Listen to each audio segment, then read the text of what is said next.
आज हम लोग क्षेत्रफल से ऑब्जेक्टिव टाइप क्वेश्चन को पढ़ेंगे और समझेंगे।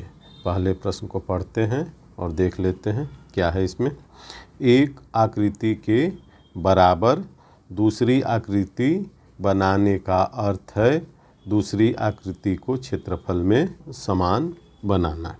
अब इसको इस प्रकार समझ सकते हैं कि एक आकृति है, यानी एक वृत्त दिया हुआ है और इसी के बराबर यदि हम त्रिभुज बनाते हैं, एक त्रिभुज बनाते हैं, तो इसका मतलब हो गया कि हम क्षेत्रफल में दोनों आकृतियों को समान बना रहे हैं। या कोई आयत है, इसके क्षेत्रफल के बराबर हमें वर्ग बनाना, तो इसका सही उत्तर समान बनाना है। एक आकृति के बराबर दूसरी आकृति बनाने का अर्थ है दूसरी आकृति को क्षेत्रफल में समान बनाना। प्रश्न 2 को पढ़ लेते हैं और समझ लेते हैं। प्रश्न 2 में है, एक ही आधार पर समान ऊंचाई वाले यदि 2 त्रिभुज बने हो तो क्षेत्रफल में होते हैं।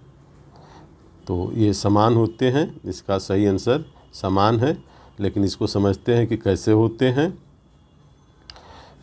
एक ही आधार पर, यानी आधार ये जो नीचे की रेखा होते हैं इसे आधार या बेस कहते हैं। तो एक ही आधार पर समान ऊंचाई वाले, यानी इससे समांतर रेखा खींच दी गई है, तो इस पर जितने भी त्रिभुज बनाए जाएंगे, जैसे ये त्रिभुज बनाया गया है, तो ये त्रिभुज, या इसको लिख देते हैं ए बी और सी, और इसको लिख देते हैं डी, यानी त्रिभुज ए बी सी और त्रिभुज ए बी डी समान ऊंचाई है इनका, और इनका आधार भी एक ही है, समान है, तो ये क्षेत्रफल में हमेशा समान होंगे, यानी बराबर होंगे। अब इस पर एक और कोई बिंदु ले लिया जाए यहाँ पर इस समांतर रेखा पर, और इसको ऐसे मिला दिया जाए, तो इसका भी क्षेत्रफल ए बी सी के बराबर होगा। तो इस प्रश्न को याद कर लेना चाहिए और इसको समझ भी लेना चाहिए क्योंकि जब हम निर्णय को हल करते हैं तो इसी आधार पर बहुत सारे निर्णय को हमें हल करना पड़ता है।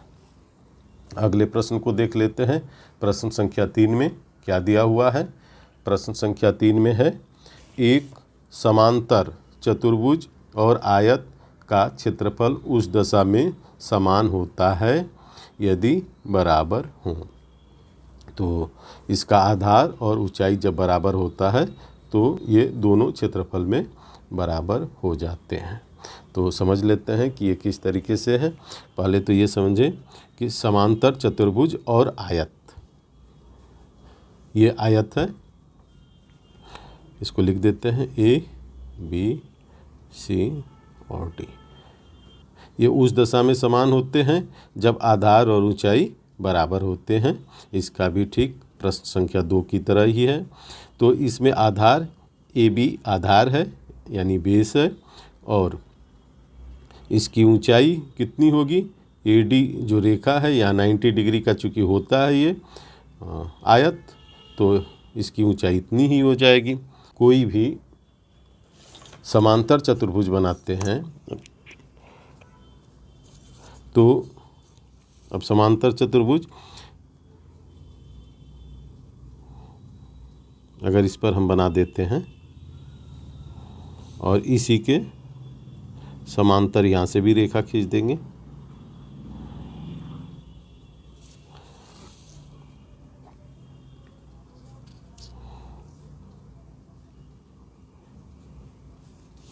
ई, तो इसमें आयत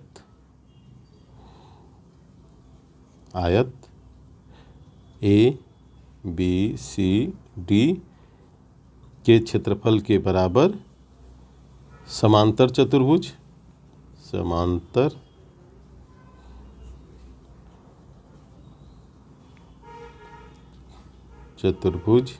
ए बी ई और यहाँ लिख देंगे एफ।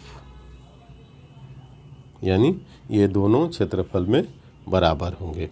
अब मुख्य बात इसमें यह है कि इसका बेस जो है AB और आयत का बेस AB और समांतर चतुर्भुज का बेस दोनों का AB है, और यदि 5 सेंटीमीटर है तो दोनों का 5 सेंटीमीटर है। अब इसकी ऊंचाई AD अगर 3 सेंटीमीटर है तो इसकी भी ऊंचाई समांतर चतुर्भुज की ऊंचाई भी 3 सेंटीमीटर है। तो हमेशा आधार और ऊंचाई जब बराबर होते हैं यानी समान होते हैं तो वो क्षेत्रफल में समान होते हैं। प्रश्न 4 को देख लेते हैं और समझ लेते हैं। ये प्रश्न 4 है, किसी अर्धवृत्त के व्यास को आधार मानकर और उसकी परिधि पर कहीं भी एक बिंदु से आधार के सिरों को मिलाने पर जो त्रिभुज बनेगा उसका शीर्ष कोण सदैव होता है।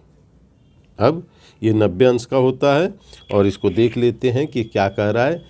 किसी अर्धवृत्त के व्यास को आधार मानकर, अब यहाँ पर ये अर्धवृत्त है और इसका AB व्यास है, तो इसको आधार मानकर, आधार यानी बेस मानकर, और उसकी परिधि पर कहीं भी एक बिंदु से आधार के सिरे को मिलाने पर जो त्रिभुज बनेगा उसका शीर्ष कोण सदैव 90 अंश होता है। अब इस अर्धवृत्त का आधार AB है और इसकी परिधि, इसको परिधि कहते हैं, तो इस पर कोई भी बिंदु हम ले लेते हैं, इस पर कोई भी बिंदु ले लेते हैं। यहाँ पर हमने C बिंदु ले लिया और इसको आधार के दोनों सिरों से मिलाने पर, तो इसके आधार के दोनों सिरों से मिला देते हैं यहाँ पर।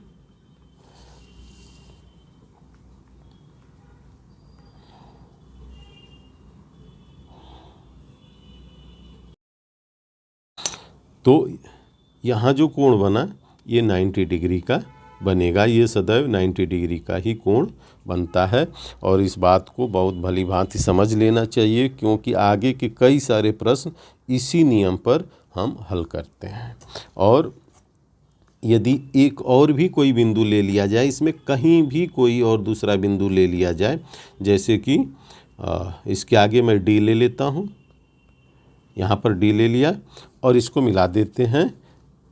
ये D बिंदु है, D और B को मिला देते हैं। इसको मैं रचनात्मक मिला के दिखा रहा हूँ थोड़ा अलग करने के लिए। तो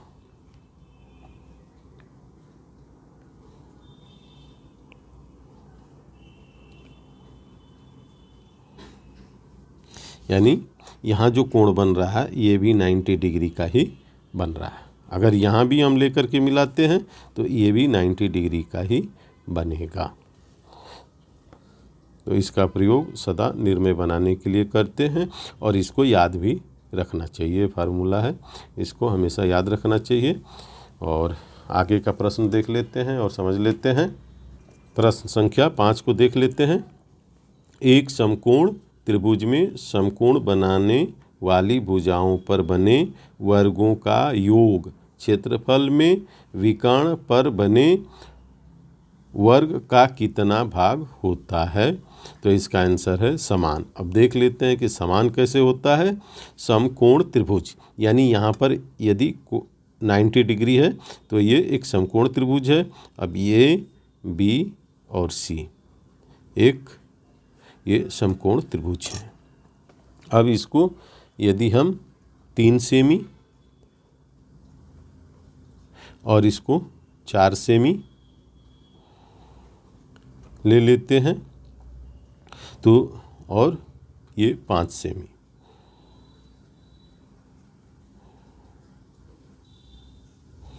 ठीक है। अब इसको समझ लेते हैं।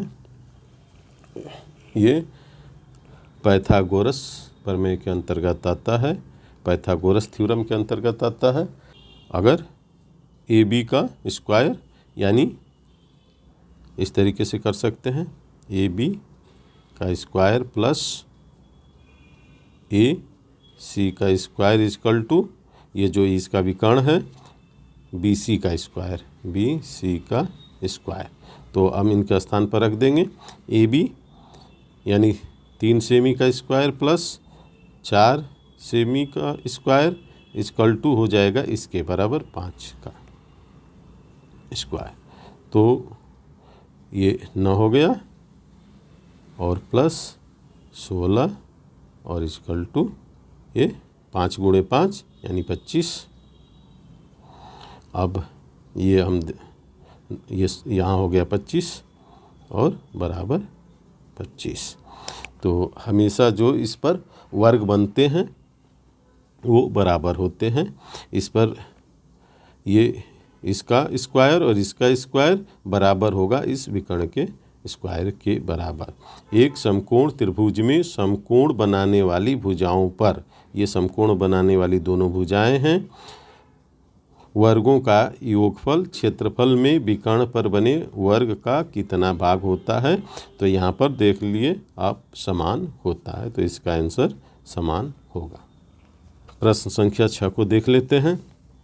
एक त्रिभुज का क्षेत्रफल उसके आधार और ऊंचाई के गुणनफल का कितना भाग होता है। तो इसको क्षेत्रफल का निर्णय बनाते समय मैं इसको समझाया था कि जब हम त्रिभुज का क्षेत्रफल ज्ञात करते हैं तो उसका जो सूत्र होता है 1/2 आधार गुणे ऊंचाई।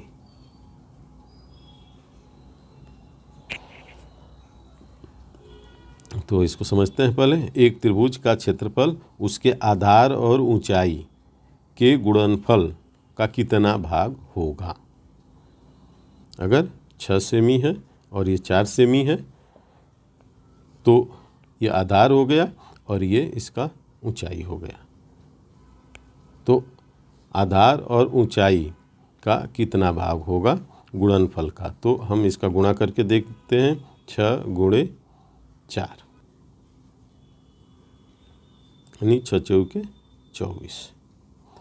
तो इसका क्षेत्रफल निकालने के लिए जब इसका आधा करेंगे तब ये इसका क्षेत्रफल निकल जाएगा। तो इसीलिए यहाँ पर बटा 2 करते हैं। तो इसीलिए यहाँ पर 1/2 लगाते हैं।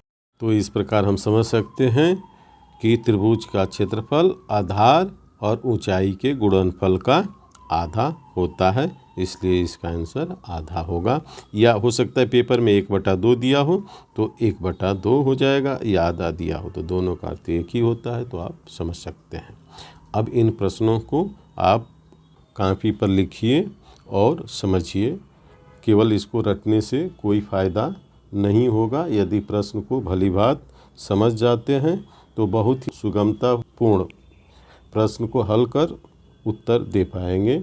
इसलिए किसी भी प्रश्न को ध्यानपूर्वक समझने का प्रयास करना चाहिए।